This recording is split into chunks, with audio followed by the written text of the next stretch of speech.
और जब तक जुड़ाव नहीं होगा तब तक जो है आपका शिक्षण का सुचारू रूप से नहीं चलेगा। दूसरी चीज है सभी बच्चों के साथ जुड़ाव होना चाहिए। कभी कभी क्या होता है जुड़ाव हो गया फिर भी कुछ बच्चे छूट जाते हैं, उनका ध्यान कहीं और है, कुछ ऐसी गतिविधियां कर रहे हैं जो आपसे बिल्कुल जुड़ ही नहीं रहे। तो ऐसा नहीं, सभी बच्चों के साथ मिलकर आपके साथ जुड़ाव होना चाहिए। तीसरी चीज है भौतिक वातावरण। कक्षा कक्ष में विद्यालय का जो वातावरण है पूरी तरह अनुकूल होना चाहिए। शिक्षक शिक्षण कार्य के लिए पूरी तरह अनुकूल होना चाहिए।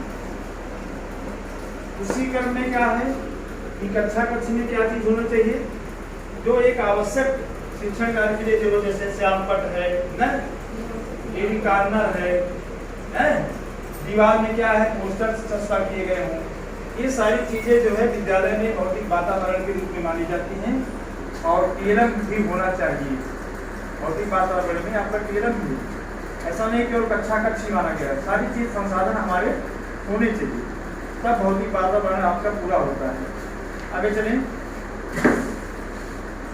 बैठक व्यवस्था, जैसे यहाँ देखिए बच्चे गोलाकार बैठे हुए, शिक्षक बीच में बैठे हैं, यह भी एक व्यवस्था है। इसके अन्यत्र भी व्यवस्था है, ऐसा नहीं कि यही व्यवस्था है यही हम पालन करें। बैठक व्यवस्था इस तरह होनी चाहिए कि आपके सारे बच्चे जो है आपसे पूरी तरह कांटेक्ट में रहें, आप सबको देख सकें, बच्चे आपको देख सकें, इस तरह व्यवस्था होनी चाहिए। बच्चों में रुचि के लिए कार्य में विविधता होनी चाहिए। कभी कभी क्या होता है एक ही कार्य को हमने दे दिया, तुम लोग जो जोड़ घटाव करोगे वो, अब वही देख पूरे पीरियड तक बैठे हुए हैं। उसके साथ साथ कुछ विविधता होनी चाहिए, या तो प्रश्नों को आप चेंज कर दीजिए या संक्रिया को मिक्स कर दीजिए। एक ही संक्रिया पर अभ्यास ना पूरे पीरियड तक कराया जाए, उसमें कार्य में विविधता, या ग्रुप में कोई कार्य दे दिया जाए है, कोई कार्य आपने ग्रुप में बच्चों को डिवाइड करके दिया है। जैसे यहाँ दिख रहा है कि बच्चे जो है ग्रुप में बैठे हुए हैं, टीचर्स बीच में गाइड कर रहे हैं, इस तरह विविधता भी होनी चाहिए। और अगला जो है नियोजन,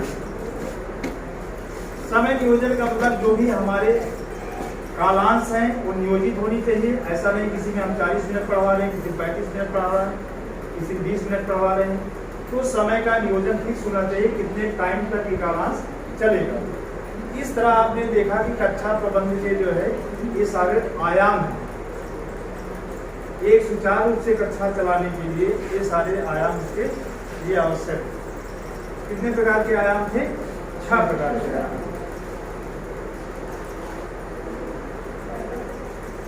अब उसी को यहाँ समेकन करेंगे, जो आपने कक्षा प्रबंधन में देखा, आपने किया, अब उसको आप सारांश में या समराइज करेंगे।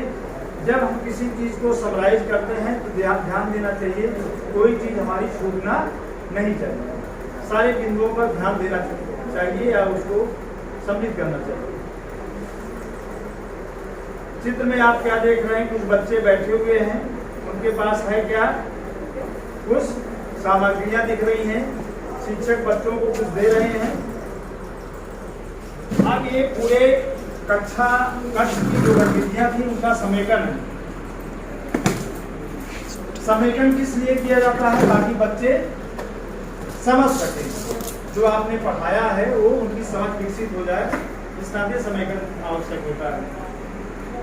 दूसरा कारण होता है समेकन करने का कि बहुत सारे बच्चे जो हमारे विशिष्ट आवश्यकता वाले बच्चे हैं, जो बहुत सारी चीजें का छूट जाता है, तो समेकन करने में पुनः उनको निकाल हो जाता है, मौका मिल जाता है। शिक्षक का व्यवहार और वातावरण अपेक्षित कार्य की जानकारी बच्चों से साझा करता है। शिक्षण कार्य में विविधता, समय नियोजन, जो आपने कक्षा प्रबंधन में देखा, वो सारी चीजें इसमें सम्मिलित की जाती हैं समेकन में।